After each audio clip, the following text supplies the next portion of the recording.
বছর শেষের ঝরা পাতা বলল উড়ে এসে, একটি বছর কাটিয়ে দিলাম হাওয়ায় ভেসে ভেসে। নতুন বছর আসছে, তাকে যত্ন করে রেখো, স্বপ্নগুলো সত্যি করে খুব ভালো থেকো। নমস্কার, সুপ্রভাত। সীমার ন্যাচারাল ব্লগে 2025-এর একদম শেষ লগ্নে এসে আরও একবার স্বাগত জানাই। বছর শেষের শেষ সময় এসে দাঁড়িয়ে যখন হিসাব করতে বসলাম, তখন দেখলাম সময়টা যেন হঠাৎ থমকে গেছে। কোথাও বা হাসির রোদ, কোথাও ব্যথার কুয়াশায় মোড়া।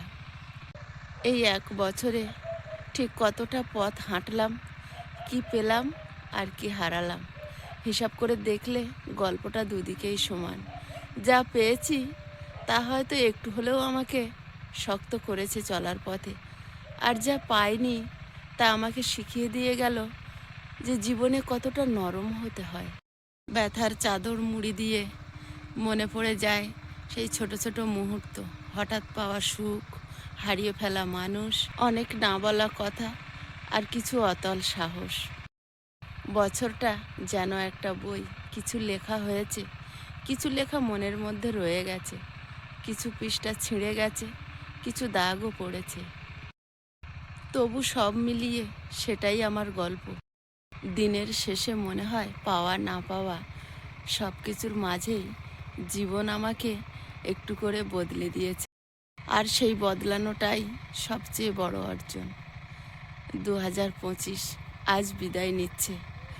আজ আর কয়েক ঘন্টার অপেক্ষা, তারপরে আমরা 2026কে বরণ করে নেব। জীবনের একটা নতুন অধ্যায় শুরু হবে।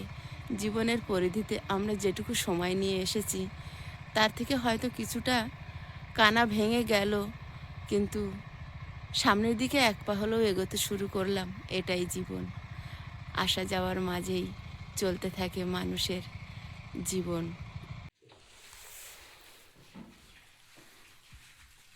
আজকে বছরের শেষ দিনে বিছানাটা কে গুছিয়েছে জানেন? আমাদের আয়ুষ সোনা। আর হালকা মনে হয় হেল্প করেছে ওর বাপি। আর যত শীত আর কি বেড়েছে, তত ব্ল্যাঙ্কেটও বেড়েছে বাড়তে বাড়তে। এখন আয়ুষের বাবার হয়েছে দুটো, আর আয়ুষের আর আমার হয়েছে দুটো।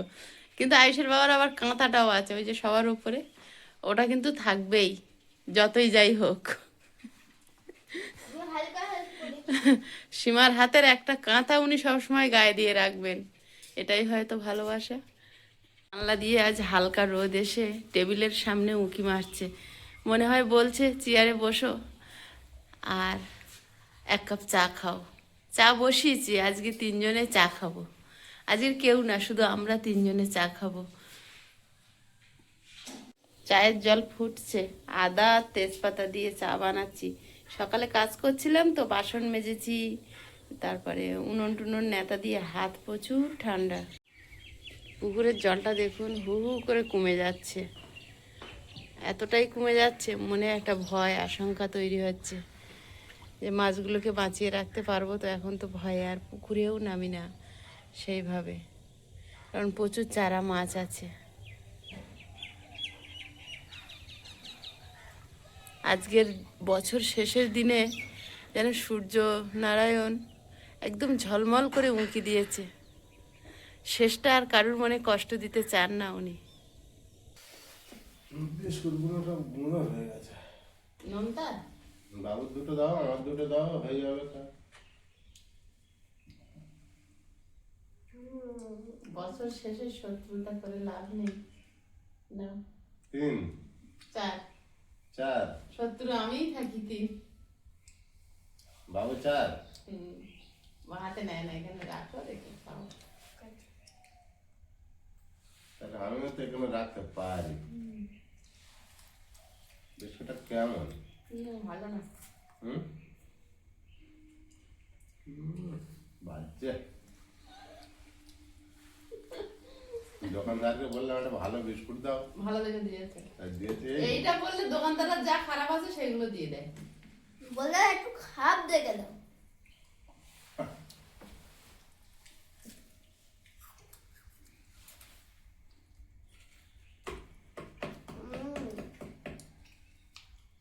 কেমন লাগছে নোনতা বিস্কুট হরলিক্সে ভিজিয়ে খেতে? শুধু খেলাম এত বিচ্ছিরি। শুধু খেলে এত দিচ্ছি রে।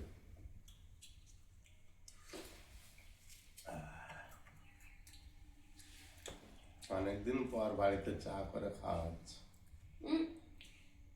নিজেদের জন্য ওইটাই বলেছিল অনেকদিন পর, ওই জন্য এমনি বলেছে।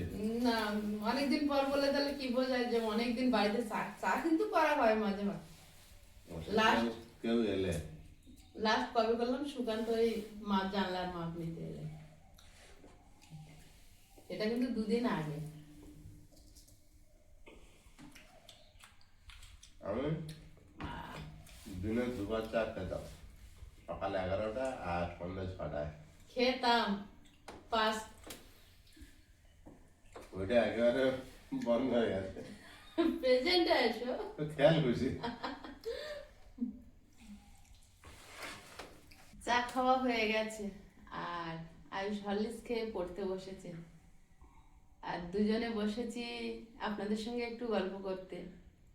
এই একটা বছর যে আমাদের জীবন থেকে চলে গেল, এই বছরে আমরা কি পেলাম আর কি হারালাম। এই বছরে যেমন বড় একটা পাওয়া আমাদের হয়েছে, তেমন বড় একটা হারানোও আমাদের জীবনে রয়ে গেছে। এই পাওয়া না পাওয়ার মাঝেই জীবন চলতে থাকে। পাওয়াটা অনেক দিন ধরে চেষ্টা করে তবে হয়তো আজকের এই জায়গায় এসেছি, কিন্তু হারানোটা একদমই আমাদের হাতে ছিল না, তাই সেটা ধরে রাখতে পারিনি। তো সেই হারানোটা, যে হারানোটার কথা বলছি আপনারা হয়তো অনেকেই বুঝতে পেরেছেন, আয়ুষের বাবার কাজটা হারানো, যেটা হঠাৎ পাওয়া একটা আঘাত, যেটা আমাদের সহ্য করতেও অনেকটা সময় লেগেছে, এখনো তার ফলাফল বহন করে চলেছি। কিন্তু হাসি মুখে কষ্টটা সহ্য করেছি, তারও একটা কারণ ছিল। তার বড় উদাহরণ হচ্ছে আপনারা। কারণটা হচ্ছে আপনারা এতটা সাপোর্ট করেছেন, এতটা ভালোবাসা দিয়েছেন, এতটা হাত বাড়িয়ে দিয়েছেন।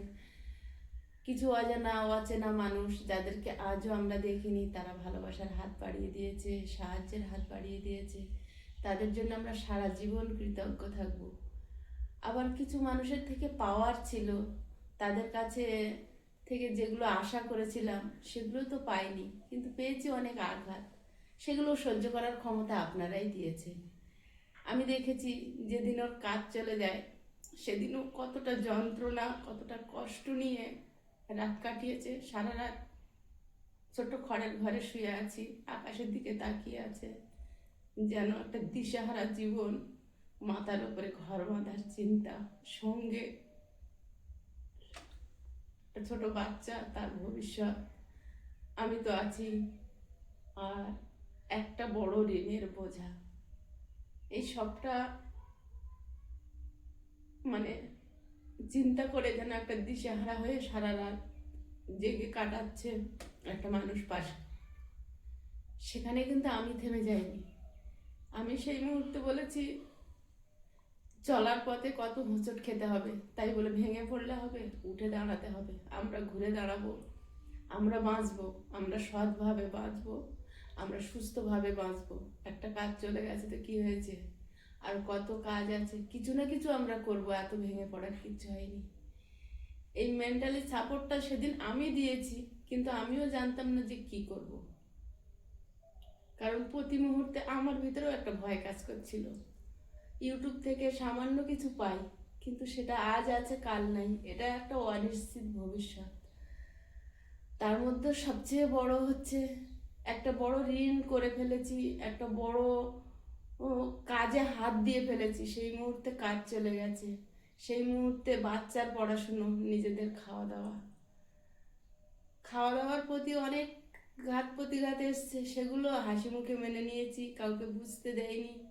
ভিডিও সারতে হয়তো অনেক কিছু কিনে আনতে হয়েছে, সামনে খেয়েছি, পিছনে আবার তুলে রেখেছি পরের দিনের জন্য, এরকমও করতে হয়েছে। কারণ সেই মুহূর্তে আমাদের এতটাই পরিস্থিতির দিন গেছিল। কিন্তু সব মিলিয়ে শেষে বলবো যে এইগুলো না আসলে না, জীবনের কঠিন বাস্তবটা আমরা শিখতে পারি না। কারণ জীবনে যে শুধু সুখ দিয়েই সব কিছু হবে, সব কিছু ভালো হবে, এটা আমরা কখনো আশা করবোই বা কেন? কারণ এই ওঠা পড়ার নামই তো জীবন। এইভাবে দেখতে দেখতে একটা বছর কাটিয়ে দিলাম, আর আজকের 2025-এর একদম শেষ দিন। আর কয়েক ঘন্টার অপেক্ষা, তারপর আমরা 2026-কে বরণ করে নেব। আর কৃতজ্ঞতা জানাবো সেই সমস্ত মানুষদের যারা রক্তের না হয়েও ভালোবাসার হাত বাড়িয়ে দিয়ে আমাদের এই হোঁচট খেয়ে পড়ার পথে এতটা শক্ত করে হাতটা ধরে সামনের দিকে এগোতে পথ দেখিয়েছে।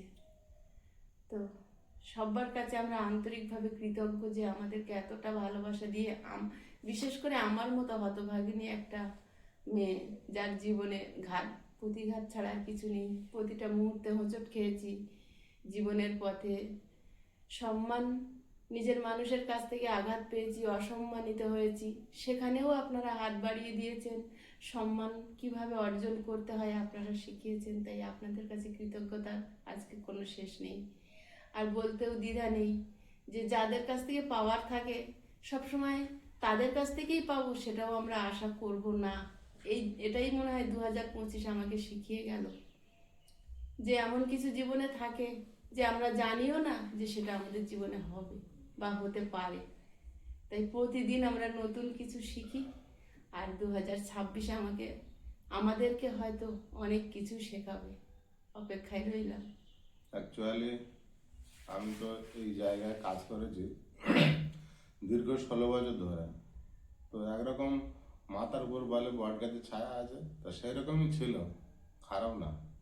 অনেক সুবিধা অনেক অসুবিধার ভিতরে আমাকে মোটামুটি হারাতে হয়নি কিচ্ছু। অনেক রকম বিপদ এসেছিল, অনেক রকম ঝামেলার থেকে, শুধু কাজটা ছিল বলে সব রকম আমি সোজা হয়ে চলতে পেরেছিলাম। হয়তো বেশি কিছু করতে পারি না, কিন্তু কারোর কাছে কোনোদিন খুব একটা সমস্যার জন্য ছুটে যেতে হতো না, সব কিছুই কাজের উপরে হয়ে যেত। তো হঠাৎ কাজটা, আর আমার এমনি সবসময় একটা মনের মধ্যে থাকতো যে কাজ আমি করছি ঠিক আছে, কাজ তো খুব সেইভাবে আমি ইনকামটা করতাম না, যাই হোক। তো আমার একটা মনের মধ্যেও থাকতো যে আমি কাজের সাইডে অন্য কিছু একটা ভালো রাস্তা তৈরি করার, এরকম একটা চেষ্টায় ছিলাম। কাজ দীর্ঘদিন করব সেরকমই আমার চিন্তা ভাবনা ছিল না। কাজের ভিতরে এরকমই আমার সবসময় মনে একটা কাজ হতো, একটা উঁচু একটা উপরে ওঠার একটা রাস্তা খোঁজার চেষ্টা করতাম। কাজটা হয়তো সাময়িক করে যেতাম, সংসার চালানো, পেটের অভাবে, এরকমই একটা ব্যাপার ছিল। কাজ করতে করতে হঠাৎ এই জায়গায় এসে আমি যে ধাক্কা খেয়েছি সেটা অনেকটা কষ্টকর হয়েছিল। ওটা এখন আমাকে ভাবায়। তো শুধু এখন আপনাদের ভালোবাসায় এই রাস্তাটায় আছে, তো এটাও তো দীর্ঘ নিশ্চিত না। চিন্তা সবসময় তাড়িয়ে তাড়িয়ে নিয়ে যায়। তো লাস্ট কাজটা হারিয়ে খুব ভেঙে পড়েছিলাম। শুধু আপনাদের ভালোবাসা, আপনাদের আশীর্বাদে, আপনাদের ভালো ভালো কমেন্টে আমাদের শক্তি জোগাচ্ছে, আর সেইভাবে আমরা চলেছি নতুন পথ।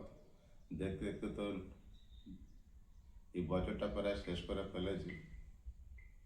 কিছু হারিয়েছি, কিছু জিনিস পেয়েছি, তার মধ্যে মান সম্মান তো অনেক কিছুই ব্যাপার হয়েছে, সেসব আর বলবো না। তা আমি চেষ্টা করব নতুন কিছু করার, মানুষের জন্য কিছু করতে। আমি সারা জীবন মানুষকে উপকার করেছি যতটুকু পেরেছি, ক্ষতি কোনোদিন করি না। আজকে দাঁড়িয়ে চেষ্টা করে যাব মানুষের পাশে দাঁড়ানো, নিজে কিছু করার।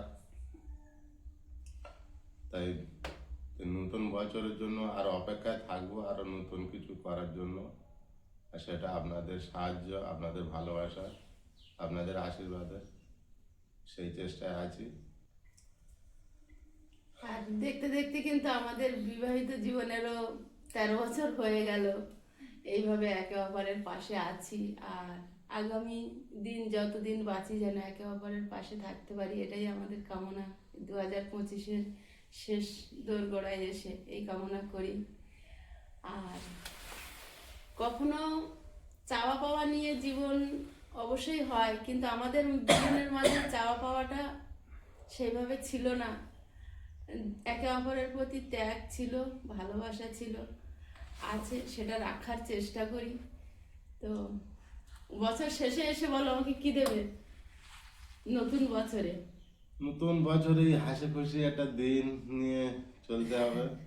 আমি তোমার কাছে চাই তুমি আমাকে একটা ডায়েরি দেবে, যে ডায়েরিটাতে আমাদের জীবনের ভালো লাগা খারাপ লাগা 2026-এর শুরুর গল্প শেষ পর্যন্ত নিয়ে যেতে পারি। আর একটা সময় আসে জীবনের যে কোনো একজনকে চলে যেতে হয়, তখন যেন আর একজন সেটা পড়ে এই মুহূর্তগুলো মনে করতে পারে। ঠিক আছে, তাই হবে। আর নতুন বছরটা আর আমি তোমাকে আমার বাগানের একটা গোলাপ ফুল দিলাম, মনে মনে ছিঁড়ে না। আমি তো অনেকগুলোই দিয়ে দিয়েছি। আমি যা বানিয়েছি মানে সব তো তোমারই জন্য। আমি যা করছি সব তোমাদের। তোমাদের না, সব আমাদের। আর আমি গোলাপ ফুল একটাই দিলাম, বেশি না, কিন্তু মনে মনে। ঠিক আছে, আমি তো 10টা দিয়ে দিচ্ছি তোমার। বাবা, তোমার উপরে ওঠা যাবে না। আজকের পর্বটা কিছুই না, শুধু আপনাদের সঙ্গে একটু গল্প করলাম, ভালো লাগা খারাপ লাগার মুহূর্ত শেয়ার করলাম। তো পর্বটা এখানেই শেষ করব। আর শেষের দিকে এসে বলবো যে আয়ুষকে আপনারা সবাই আশীর্বাদ করবেন যেন ও ভালো মানুষ হয়, মানুষের পাশে দাঁড়ানোর মানসিকতা নিয়ে বড় হয়, আর মানুষের বিপদে অবশ্যই যেন পাশে থাকে, যেভাবে আমাদের পাশে মানুষকে আপনারা না আছেন। কোনো মানুষকে কোনোদিন না আঘাত করে, মানুষকে না কোনোদিন ছোট করে। সত্যি একটা সময় ভীষণভাবে আমরা ভেঙে পড়েছিলাম, যখন আমাদের বিরুদ্ধে ঝুড়ি ঝুড়ি অভিযোগ এসেছিল নিজের মানুষের কাছ থেকে। তখন ভেবেছিলাম এইগুলোকে ভেবে হয়তো মানুষ আমাদের পাশে থাকবে না, কিন্তু আপনারাই প্রমাণ করে দিয়েছেন যে সত্যের পাশে মানুষ থাকে, মানুষ আছে, চিরকাল থাকবে, ব্যতিক্রমও থাকবে, তবে সত্যকে কিছু মানুষ ধরে রাখবে। তাই আমরা সত্যি বছর শেষের শেষ সময় এসে বলতে বাধ্য যে আপনাদের কাছে আমরা কৃতজ্ঞ। অনেকে খারাপ কমেন্ট করেছেন, তাতে মন ভেঙেছে, কিন্তু পরবর্তী মুহূর্তে কেউ না কেউ ভালো কমেন্ট করে সেই মনটার ক্ষত জায়গাটা প্রলেপ দিয়েছে। আর যে খারাপ কমেন্ট করেছে সে কিন্তু দেখেছে বলেই খারাপ কমেন্ট করেছে, আর দেখেছে বলেই আমাদের উপকার হয়েছে। আর যাকে নিয়ে খারাপ ভালো সমালোচনা করা হয় তাকেই বোধহয় সামনে এগোতে মানুষ সাহায্য করে। কাজটা আমি ছেড়ে ভেঙে পড়েছিলাম খুব, কিন্তু মনে মনে একটা শক্তি পেয়েছিলাম, কারণ সবসময় আমি তো কাজ ছেড়ে একটা অন্য কিছু করার প্ল্যান ছিল, উপরে ওঠার, একটা ভালো জায়গা তৈরি করার। সেইটা সবসময় মনের মধ্যে কাজ করেছে। আমি তো যা ভাবতাম সে সবসময় কোনোদিন না কোনোদিন কাজ ছাড়বো, অন্য কিছু করব, একটা ভালো জিনিস ছাড়ার পরে ওইটা মনের মধ্যে কাজ করতো, সেই জন্য খুব ভেঙে পড়িনি। আর সেটা সব কিছু সমস্যা মিটেছে বা মিটছে শুধু আপনাদের জন্য, আপনাদের ভালোবাসায়। আপনারা এইভাবে যে পাশে আছেন, আমরা সারা জীবন কৃতজ্ঞ।